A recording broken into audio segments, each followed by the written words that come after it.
Ai na sa kana. Wallahi kana. Ina kai. Wallahi ba ka bari na cikin gidan ga yunwa ta kashe ni. Sai dai ta kashe mutane. Shin ke ka aure na ko ni ka aure? Ka aure na. Wallahi na amma ban yadda yin hora ni ce kai jam'iyyar da ta dace ka tsiya ka bi mugun wuri yanzu ka bani da yunwa. Wallahi na gane. Wallahi ban yadda wallahi ce gida ban yadda. Ke inda uban doma zana inda uban. Da sai dai yunwan nan ta kashe mutane. Ni ce ke ta uban doma zana ya samo mana na abinci.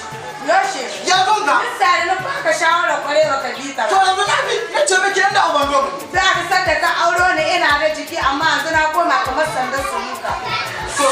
Yanzu abin da na aiki bane sai uban doma. Uban mu. Ka bari yanzu in shirya mu tai tare. To shiryo. Kawo ka tafi. Shi ai ki shirya mu. Kakka taiwa. Wala ban zuwa.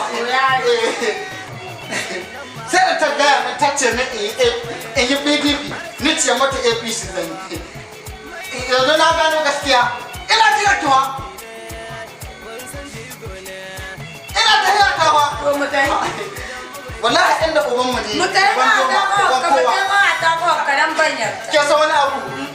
Wallahi sai yanzu da kake rami a shi. Ba na koma kamar sandar su luka da ka auro da kamar Aisha nan ka danya.